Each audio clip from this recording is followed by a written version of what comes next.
자, 다시 시작하겠습니다. 그래서 이제 신생아 집중 치료실에 아이가 조산이 됐을 때 이제 들어갈 거 아니에요. 그럼 조산아에 대해서 어떻게 치료적인 중재를 실시하느냐 했을 때, 어, 제때 기간에 따라서 이제 나뉘어지고 있죠. 그래서 이제 제때 기간이 짧으면 짧을수록 이 3단계까지 가는 거죠. 그래서 분과 A, 3C로 나뉩니다. 그래서 이제 3단계 안에서 A, B, C로 나누는 건데요. 재택기간 28주 이전에 태어난 조산아 같은 경우에는 이 케어가 간단한 수술까지도 필요하기 때문에 그 과별로 이제 분과를 해서 전문적으로 케어를 하게 되는 것이죠. 그리고 이제 B 같은 경우에는 재택기간 28주 이전에 태어난 조산아인데 이 아이에게 대한 어떤 호흡치료, 어떤 고주파의 뭐 그런 그 환기를 한다거나 아니면 그 소아분과 전문 수술 및 진료를 이제 필요로 하는 이제 이런 식으로 나뉘게 되고 C 같은 경우에는 체외 체외막 산소화 요법 및 재택기간 28주 이전에 태어난 조산아 케어 및 심폐회로 수술. 그래서 대부분 이제 이렇게 호흡에 관련된 부분이 참 많은데 제가 봤던 아동도 이제 6개월 조금 더 돼서 태어났기 때문에, 그럼 64, 24 하면 24주잖아요. 그리고 이제 요거 30 하면 30, 저기 6에 24, 24주, 47에 28. 그러니까 28주와 24주 이제 사이에 태어난 거죠. 이 아이 같은 경우에는. 그러니까 28주 이전에 태어난 거잖아요. 그래서 이 아이 같은 경우에는 어떤 질환이 있었냐면, 탈장. 그러니까 장이 이제 복막 안에 이렇게 잘 갇혀 있어야 되는데 복막이 얇다 보니까 이제 그 탈장이 된 거죠. 안에 있는 이제 장이 이렇게 튀어나와서 그 탈장 수술을 한 2번 했습니다. 그러니까 뭐예요? 이제 간단한 이제 수술을 하게 되는 거죠. 그리고 또 이 아이가 어땠냐면 호흡 치료를 했단 말이에요. 아까 얘기한 것처럼 그 신생아 호흡 곤란 증후군도 있고 폐긴관 이형성증도 있었기 때문에 호흡 치료가 필요했어요. 그리고 이제 이런 식으로 어, 그, 이 아이의 그 산소의 호흡이 이제 쉽지 않잖아요. 그러니까 이 체해막 산소화 요법이라던가 이런 그 심장과 폐에 어떤 그런 문제들이 있었기 때문에 이 모든 케어가 다 필요했습니다. 그래서, 어, 6개월 이후에 태어났지만, 7개월 이전에 태어났기 때문에 이 3단계의 이 분과 전문 케어를 했죠. 그러니까 28주면은 47에 28, 그러니까 7개월인데 7개월 이전에 태어난 그 조산 아동에 대해서는 제3단계의 분과 전문 케어를 한다. 그리고 2단계 같은 경우에는 재택기간 32주, 그러니까 48에 32, 8개월 이전에 태어난 중등도의 문제가 있는 조산아 같은 경우에는 2단계 전문 케어를 한다. 그래서 이럴 때에는 아까 말씀드린 것처럼 어느 정도 폐가 그래도 형성돼 있기 때문에 단기간에 기가적 인공호흡기 치료만 이제 실시를 하는 거죠. 근데 이제 1단계 같은 경우를 보시면 재택기간이 35주에서 37주에 조산아의 평가 및 케어, 35주 이전 출생한 조산아에 대한 퇴원 전까지의 케어. 그러니까 이 아이들은 이제 4구 36, 그러니까 9개월, 그 전후로 태어났기 때문에 실제로는 호흡에는 큰 문제가 없는 거예요. 약간 작게 태어나거나 했기 때문에 그러면 이 아이들도 신생아 집중 치료실에 들어가긴 하지만 그냥 1단계 기본 케어를 하면서 평가하고 뭐 큰 문제가 없으면 이제 그냥 좀 어느 정도 이제 키우는 거죠. 몸의 그런 몸무게를. 그래서 바깥에 이제 나왔을 때 이 아이가 잘 먹고, 잘 자고, 이제 잘 싸고 하는 것들이 잘 안정화되면 이제 퇴원을 시키는 거죠.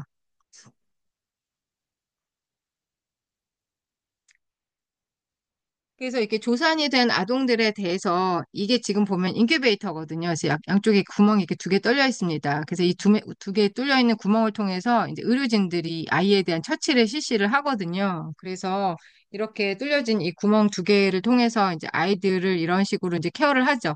그래서 이걸 포지셔닝이라고 합니다. 그래서 이 포지셔닝 자체가 이제 치료가 되는 거예요. 그래서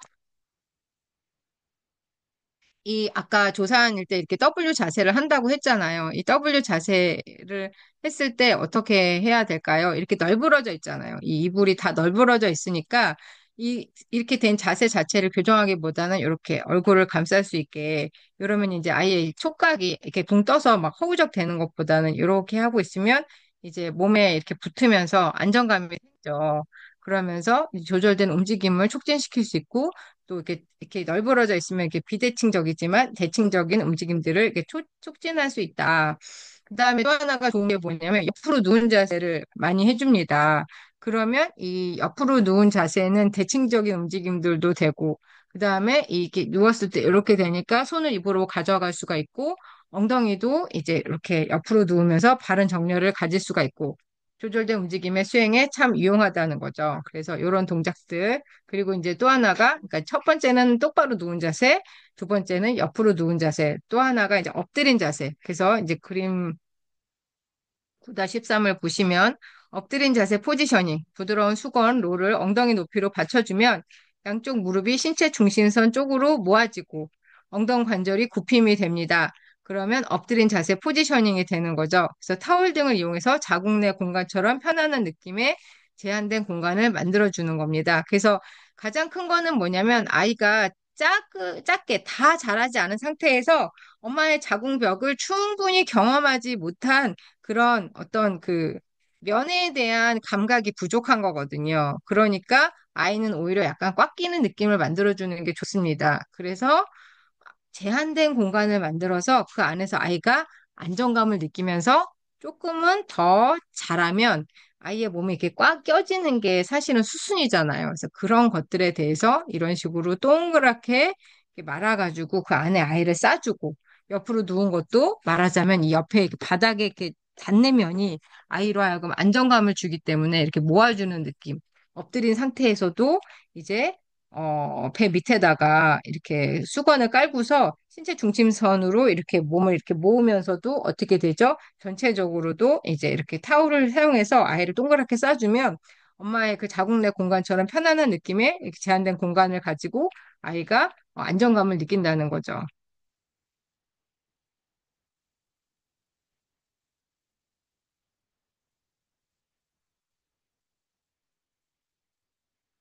자, 신생아 집중치료실에서의 조사한 아이 중재. 그래서 이제 엄마가 아이 면회를 간단 말이에요. 아이 면회를 가면은 이제 그 아이에 대한 치료에 대한 중재를 할 수가 있습니다. 그래서 엄마 이제 가슴 위에다가 아이를 올려놓게 하고 엄마와 아기의 이렇게 피부를 접촉하게 하고 엄마의 심장 소리를 아이가 듣고 또 아이가 뛰는 그 심장 소리를 엄마가 듣고 그러면서 이거를 이제 캥거루 엄마 케어라고 하는 거죠. 그래서 엄마가 아기가 피부가 접촉이 되면서 모유수유를 또 하면서 아이가 어느 정도 자랐을 때 그랬을 때 아이가 이제 정서적인 안정감을 느끼고 그리고 이제 핸들링 같은 경우에는 어떨까요? 선생님들이 이제 이렇게 아까 뚫린 구멍으로 이제 손을 집어넣어서 아이의 관절도 움직여주고, 어떤 치료적인 핸들링도 해주고, 어떤 그 감각적인 부분, 그 다음에 이제 입으로 먹는 조그만 그런 젖병 같은 것도 이제 보조해주고, 이렇게 베이비 마사지도 실시하면서 이 신생아 집중치료실에서 소아치료적인 중재가 실시가 됩니다. 저 같은 경우에도 아산병원에서 이제 실습을 했었는데, 신생아 집중치료실에 가서 그런 케어하는 것들을 이제 다 보고 했었는데요. 지금은 잘 모르겠는데, 아마 지금도 마찬가지일 것 같은데, 아산병원의 신생아 집중치료실 그 케어가 상당히 좀 이렇게 잘 알려져 있어요. 그래서 좀 더 구체적으로 물리치료 선생님들이 가셔가지고 아이들 케어를 이렇게 잘 해주시는 것이 되게 유명하게 소문이 나 있었어요. 그리고 또 이제 마지막으로는 뭐예요? 이제 부모 교육을 실시할 수도 있죠. 그래서, 그 부모님이 이제 아이한테 어떻게 해줄 것인가, 뭐 그런, 어, 이제 이런 치료적인 부분에서 이제 아이랑 어떻게 이제 그 도움을 줄 수 있을지를 뭐 할 수도 있고, 어, 음, 어떤 부모님 같은 경우에는 아이가 이제 뭐 예를 들면 일주일을 넘길 때마다 이렇게 아이한테 편지를 써가지고 이렇게 그 인큐베이터 그 공간에다가 이렇게 붙여놓는 것도 봤고 또 그 아이의 뭐 예를 들어서 일주일마다 아이한테 이제 그 정말 이렇게 영상을 이렇게 만들어서 하는 경우도 봤거든요. 그래서 그렇게 아이랑 분리돼 있다고 해서 그냥 떨어져만 있는 게 아니라 아이에 대한 어떤 그런 구체적인 사랑을 표현할 수 있는 방법도 알고 보면 또 되게 다양하게 있지 않나 그런 생각도 들고 또 의료진들도 아이들 케어하는데 밤낮 없이 하니까 되게 힘들 거 아니에요. 근데 그렇게 부모들이 그렇게 적극적으로 그렇게 아이를 사랑하는 모습을 보일 때 그 의료진들도 같이 힘을 내는 모습을 봤거든요. 또 그 병원 안에서의 그런 분위기도 그것을 허용하느냐, 허용하지 않느냐 이런 것들도 중요하겠지만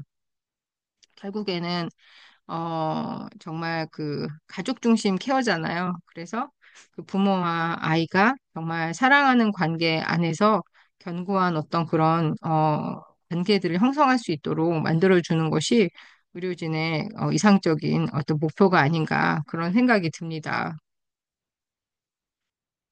그래서 이제 조사나 실제적인 물리치료 사례를 보면요. 이제 JY라는 예를 들면 뭐,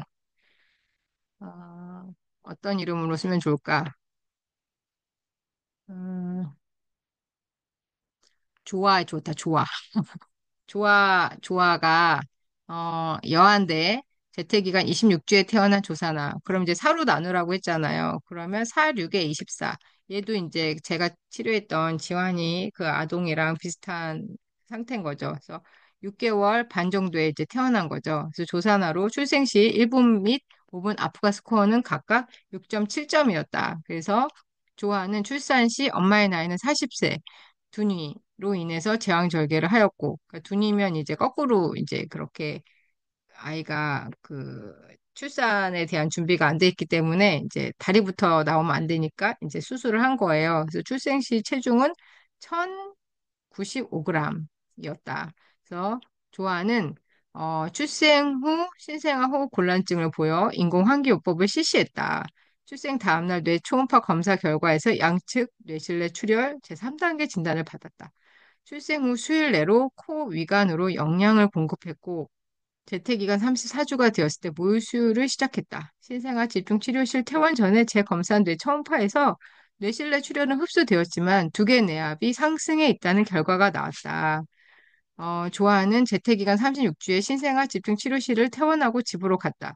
퇴원 시에 만성 폐질환 치료를 위해 종합 비타민, 철분제, 그리고 이뇨제 등의 약 처방을 받았다. 그래서 이제 처음에 아기에 대한 관찰을 하고 또 아기에 대한 검사를 하고 그다음에 아까 얘기한 것처럼 아기 중심, 가족 중심의 목표를 설정해서 중재 계획을 세우고 그리고 이것이 정말로 근거가 있는 치료인지를 여부를 따져서 근거 중심 중재를 또 수행합니다. 그래서 어느 정도 아이가 좋아졌을 때 이제 재검사를 해서 설정한 목표가 달성이 됐는지를 이제 확인할 수 있는 거죠. 그래서 아까 이게 나온 것처럼 이제 재택기가 29주 그러니까 이제 사로 나누면 이미 이제 지금 보면은 46에 24, 47에 28, 그러니까 7개월이 넘어간 거죠. 7개월 바로 넘어가서 근거 중심 중재를 봤을 때는 포지셔닝 내용을 인큐베이터 옆에 붙여두고 필요한 경우 주 단위로 업데이트한다. 그래서 감각 및 자가. 그래서 감각 및 자기 조절이죠. 자가 조절, 자기 조절, 감각 및 자기 조절. 활동은 이제 그 옆으로 여기 나오죠. 보면은 손, 신체 중심선으로 가져오기, 손 입으로 가져오기, 손 얼굴 탐색, 만지기, 손 또는 공갈 적지 빨기, 그리고 이제 그 수동 관절 운동도 있었잖아요. 그래서 수동 저항 관절 운동은 위 팔 두 갈래근 굽힘, 엉덩 관절 굽힘, 촉진과 관절 압박을 함께 실시해서 뼈 무기질 침착과 근육 발달을 촉진한다. 그래서 이 뼈의 형성은 어때요? 관절에 이렇게 압력이 가해 체중이 이렇게 지지가 돼야지만 실제로는 이제 그런 뼈 무기질 침착이 되고 근육도 발달하는 거잖아요. 그래서 감각이 참 중요합니다. 그리고 부모 아기 유대감 형성 및 부모 교육. 부모 아기 유대감 형성은 캥거루 엄마 케어와 조아의 감각 활동에 부모가 함께 참여하는 것이 상당히 중요하죠. 그렇죠? 그리고 이제 부모 교육은 조아의 발달과 신생아 집중 치료실에서 소아 치료사의 역할에 관한 교육. 그래서 이제 어, 결국에는 이제 패밀리 센터드죠. 그러니까 가족 중심이 돼야 되는데 했을 때 그런 치료적인 역할들을 부모가 이제 감당해야 된다는 것에 대해서 교육을 실시할 수 있다는 것입니다. 그래서 음, 다시 읽어보면 생리적 굽힘과 팔, 다리가 신체 중심선으로 모일 수 있는 포지셔닝. 그 포지셔닝이 사실 가장 주거든요. 그리고 이제 30주 정도가 됐을 때에는 29주 때 실시한 중재 지속적 실시, 마사지 시작, 베이비 마사지를 말하는 거겠죠. 그래서 이런 횟수는 주 3, 4회 매회 15에서 20분 똑같고요. 그다음에 이제 주 5일, 1일 3회 매회 15분 마사지 실시 및 아기 핸들링에 대한 부모 교실. 그러니까 결국에 이제 아기가 신생아 집중 치료실에 있을 때는 치료 선생님들이나 의료진들에서 케어를 받지만 결국에 아이는 이제 퇴원을 해서 부모가 아이를 케어를 해야 되잖아요. 그러니까 지속적인 부모 교육이 상당히 중요합니다.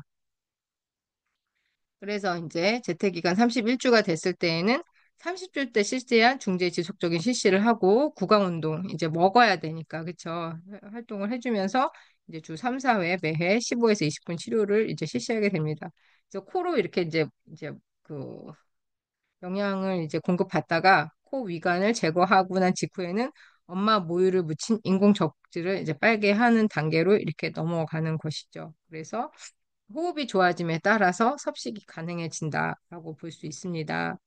그리고 이제 재택 기간 32에서 33주로 넘어가면 이제 수동 저항 관절 운동과 관절 압박 운동 중지는 이제 중지를 하고 그다음에 감각 여기는 근데 자기 조절, 마사지, 구강 운동, 부모 교육 또는 핸들링은 계속 하고요.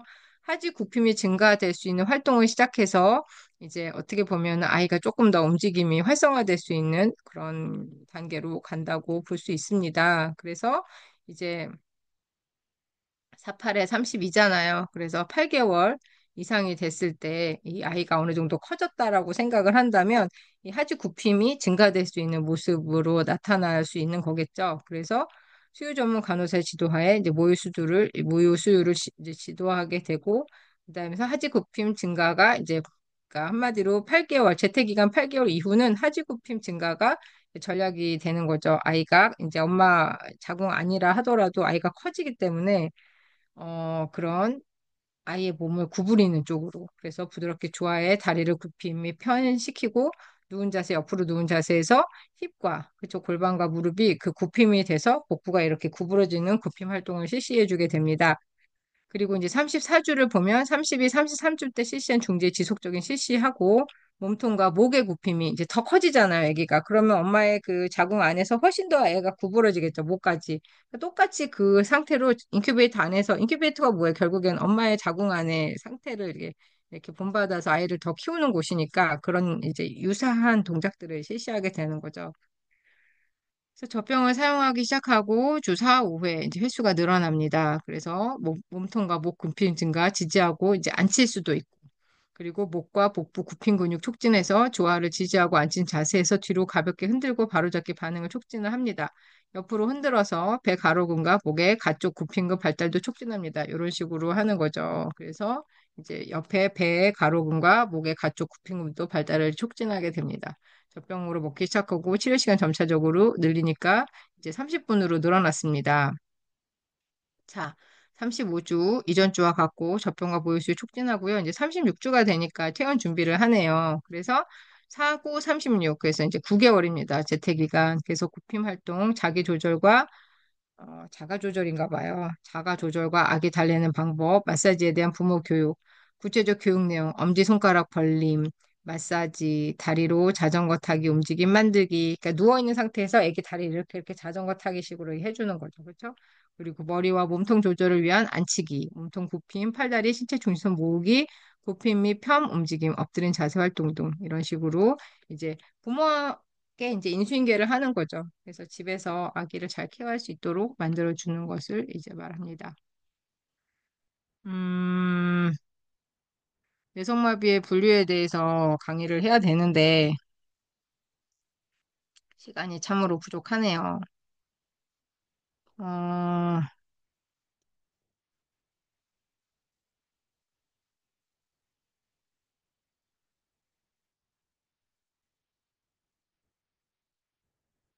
제가 실제로 치료했던 아동들의 영상을 여기다 올려놨거든요.